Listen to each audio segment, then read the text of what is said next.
Dan Pak Jokowi kan emang hobinya memotoran tuh. Dari dulu kan dia emang senangnya naik motor kan. Ini belum move on ini Pak Jokowi nih. Masih RI 1. Kan RI 2 punya anaknya. Masa dia pakai punya anaknya? Jadi kalau Pak Jokowi mau kayak gitu, ya boleh aja. Motoran bersama Pak Jokowi, boleh. Ya. Wah, masanya udah lalu tuh. Wah, dia masih pengen diliput itu. Kita lihat touringnya. Itu kan touringnya terus terang menurut saya ya abal-abal juga gitu loh. Touring kurang dari 10 orang gitu kan ya.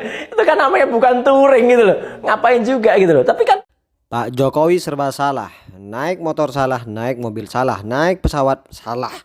Makan di warung, di warteg salah, makan di restoran salah. Dekat dengan Prabowo salah, dekat dengan SBY salah. Ini emangnya Pak Jokowi mau diapain ini?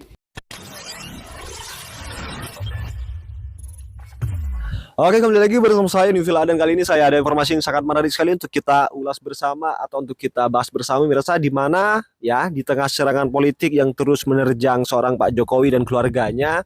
Nah, terutama kan serangan ini kan dari kalangan elit Partai Demokrasi Indonesia Perjuangan atau PDIP. Namun Jokowi itu tetap diidolakan oleh masyarakat luas. Meskipun serangan kebencian datang silih berganti.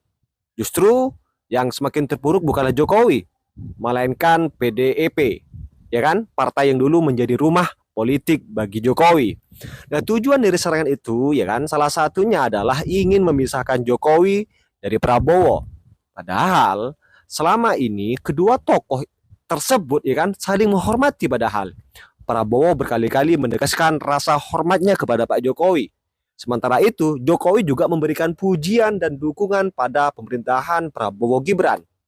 Misalnya, Jokowi memuji 100 hari pemerintahan Prabowo Gibran. Sementara Prabowo memuji hasil kerja pembangunan Jokowi saat dia meresmikan bendungan. Kan begitu mirsa. Nah, keduanya ini kan menunjukkan hubungan yang hangat dan saling menghormati. Dan fakta menariknya juga, meski Jokowi terus dihujani serangan, dukungan terhadap Jokowi itu tetap solid. Malahan bahkan rumahnya di Solo kini kan menjadi tujuan wisata bagi banyak orang. Itu bukan settingan pemirsa. Mereka datang untuk menghormati dan menunjukkan rasa bangga terhadap mantan presiden yang mereka anggap telah banyak, ya kan, berkontribusi bagi kemajuan Indonesia. Nah, fenomena ini mengisyaratkan bahwa penerimaan publik terhadap Pak Jokowi itu tidak hanya bersifat sementara, tetapi tulus dan sangat mendalam. Nah, sebagai mantan presiden yang lahir dari kalangan rakyat biasa, nah dengan gaya kepemimpinan yang merakyat, Jokowi itu tetap menjadi figur yang sangat dihormati pemirsa. Banyak yang masih menganggapnya sebagai panutan karena keberaniannya dalam membuat kebijakan. Bahkan jika itu berarti harus menghadapi kritikan keras dari banyak pihak, Jokowi juga sering membuat kebijakan yang pro rakyat.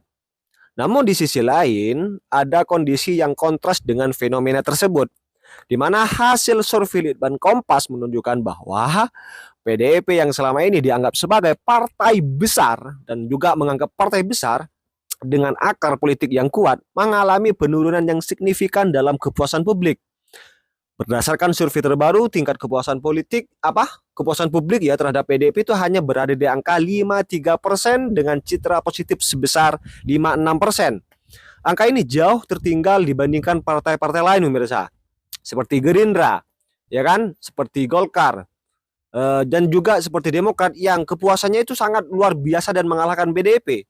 Nah, penurunan ini mengindikasikan adanya ketidakpuasan publik terhadap kinerja PDIP per hari ini setelah menyerang Pak Jokowi. Sebuah partai yang sejatinya memiliki pengaruh besar dalam politik Indonesia, dan logikanya PDIP semestinya tidak akan mengalami hal yang semacam seperti ini, mengingat sejarah panjang dan posisi strategis mereka dalam pemerintahan. Namun kenyataannya ini kan terjadi, dan banyak pihak melihat bahwa penyebab utama penurunan tersebut bagi PDIP adalah ulah beberapa elit partai itu sendiri. Salah satu faktor utama yang berkontribusi pada penurunan citra PDIP adalah narasi kebencian yang dilontarkan oleh sejumlah elit partai terhadap Pak Jokowi. Padahal dia saat yang sama, Jokowi tetap mendapat tempat yang hangat di hati rakyat Indonesia. Nah, serangan-serangan yang datang dari PDIP terhadap Jokowi justru membuat masyarakat semakin kecewa tiap hari. Mereka beranggapan bahwa partai tersebut tidak mampu menjaga hubungan baik dengan tokoh yang masih dihormati oleh banyak kalangan, dan PDIP tidak menghargai itu. Apalagi Jokowi telah menjadi bagian dari perjalanan politik Indonesia yang sulit dilupakan oleh masyarakat. Serangan terhadap Jokowi nyatanya malah berbalik menyerang PDIP itu sendiri. Serangan-serangan terhadap Jokowi memang bermula setelah sang mantan presiden memutuskan untuk mendukung duet Prabowo Gibran. Kan begitu.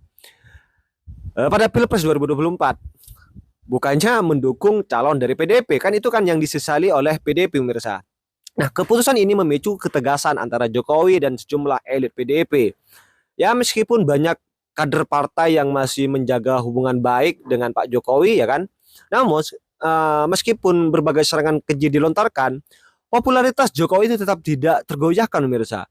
Bahkan banyak orang yang terus berkunjung ke rumahnya di Solo untuk menunjukkan dukungan mereka kepada PDIP dan kepada anak Abah. Nah, hal ini membuktikan bahwa Jokowi masih mendapat tempat di hati rakyat. Nah, sementara PDIP justru semakin kehilangan simpati masyarakat. Dan melihat hasil survei yang terus menunjukkan penurunan, PDIP perlu berbenah seharusnya. Perlu berbenah. Para elit partai harus segera evaluasi diri dan menata ulang arah politik mereka.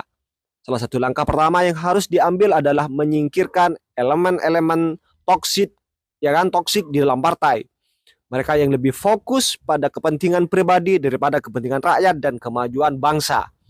Nah, orang-orang dengan narasi kebencian yang merugikan pada Jokowi di internal PDIP harusnya diingatkan bahwa menyerang Jokowi secara membabi buta adalah kesalahan yang sangat fatal.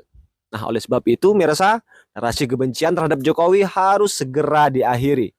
Masyarakat di Indonesia yang sebagian besar mengidolakan Jokowi tidak akan setuju dengan langkah politik PDIP yang gemar menyebarkan fitnah dan permusuhan dan perpecahan itu. Nah, jika elit PDIP terus melanjutkan serangan keji semacam ini kepada Pak Jokowi, maka mereka akan semakin terjauhkan dari hati rakyat. PDIP harus mulai mengedepankan rekonsiliasi, memperbaiki citra mereka, dan kembali mendekatkan diri dengan masyarakat. Partai ini kan harus bisa melihat bahwa kebencian dan permusuhan hanya akan membawa kerugian, sementara kerjasama dan saling mendukung akan menghasilkan dampak yang lebih positif dan yang jauh lebih besar. Bahkan jika ada perbedaan pilihan, mereka harus bersikap legowo. PDIP harus sadar bahwa serangan terhadap Pak Jokowi yang masih memiliki kedekatan dengan rakyat Indonesia itu hanya akan memperburuk citra mereka di mata publik. Dan jika ingin mematangkan hati rakyat atau memenangkan hati rakyat, PDIP harus menempatkan kepentingan bangsa di atas kepentingan pribadi atau golongan. Mereka harus menjaga hubungan baik dengan semua pihak termasuk dengan Pak Jokowi yang telah memberikan kontribusi besar bagi negara ini dan juga bagi PDIP itu sendiri. Nah, serangan terhadap Jokowi yang terus berlanjut justru semakin menampakkan ketidakmampuan PDIP untuk mengelola dinamika politik yang ada. Partai yang pernah menjadi rumah bagi Jokowi ini seharusnya bisa belajar dari kesalahan mereka dan mulai memperbaiki diri. Dalam politik, penting untuk menjaga hubungan dengan masyarakat dan tidak terjebak dalam narasi kebencian yang hanya akan merugikan jangka panjang.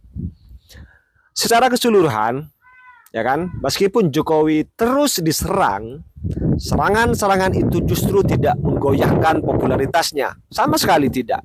Bahkan sebaliknya, pemirsa, PDIP yang seharusnya bisa meraih dukungan lebih besar justru mengalami penurunan yang signifikan sama sekali, yang sangat signifikan.